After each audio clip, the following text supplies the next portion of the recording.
जगत नियंता Jagdish, PGDAV college का छात्र हूं। नाम है रजनीश। 3, 2, 1। मंदिर में दाना चुक्कर चिड़िया, मंदिर में दाना चुक्कर चिड़िया, मस्जिद में पानी पीती है। मैंने सुना है राधा की चुनरी कोई सलमा बेगम सीती है। एक रफी था महफिल महफिल, रघुपति राघव गाता था। एक प्रेमचंद बच्चों को ईदगाह सुनाता था, मगर अफसोस किताबों में। 2025 के इस सभागार में यदि हम विश्व शांति की चर्चा कर रहे हैं तो विश्व शांति को भंग करने वाले स्रोतों की भी चर्चा करनी पड़ेगी। क्या हमने कभी देखा है कि सूरज मंदिर में उगे और मस्जिद में ढले? क्या कभी हमने देखा है कि बारिश सिर्फ गिरजाघरों में हो, गुरुद्वारे में नहीं? जब हवा, पानी और प्रकृति कोई धर्म नहीं है तो आज की मानवता में ये धर्म की दीवार क्यों है? महोदय, हमें समझना पड़ेगा कि हम आज आधुनिक विकास तो कर लिए, परंतु फिर भी ये विवाद क्यों है? उसमें समझना पड़ेगा कि आज हम अपनी जिम्मेदारी को नहीं समझ पा रहे हैं। दर्शन में एक सिद्धांत होता है अस्तित्ववाद का।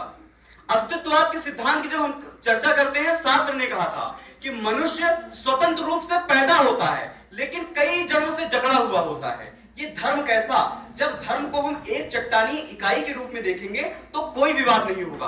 और वहीं पर दर्शन में ही मानवतावाद का सिद्धांत दिया गया, यानी कि मानव को अपने मूल्यों को समझने की आवश्यकता है।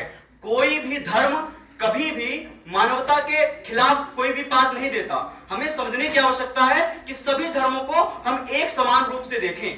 प्रसिद्ध यथार्थवादी सिद्धांतकारी हेंजेल मॉर्गेंसन ने कहा था कि कोई भी देश अपने स्वयं हित को हमेशा वरीयता देगा, लेकिन वो स्वयं हित किस प्रकार से होना चाहिए? आज की वैश्विक परिस्थिति में हम केवल स्वयं हित के चक्कर में मानवतावाद के सिद्धांत को भूल रहे हैं, और वहां मानवतावाद के सिद्धांत को भूलने के लिए आपस के धर्म में एक सौहार्द की भावना होनी चाहिए। अब प्रश्न उठता है कि आपस में सौहार्द की भावना हम कैसे कर सकते हैं? आपस में सौहार्द की भावना के लिए सबको जागरूक करना पड़ेगा। जागरूक किस प्रकार से? हर व्यक्ति को समझाना पड़ेगा कि आज हम यहाँ जन्मे हुए हैं तो व्यक्ति अपने जीवन की सार्थकता स्वयं ढूंढ सकता है। कोई भी चीज पूर्व निर्धारित या पूर्व अनुमानित नहीं होती, और पूर्व अनुमानित होती है तो वहां समस्याएं उत्पन्न हो सकती है। मुझे याद आती है सितंबर की तारीख 11/1893 में, जब कहा गया अयम निजः परोवेति गणना लघु चेतसाम उदार चेता नाम तु वासुदेव कुटुंबकम। और उसकी प्रासंगिकता में 21वीं सदी में देखता हूं तो भारत में G20 का जो मोटो रहता है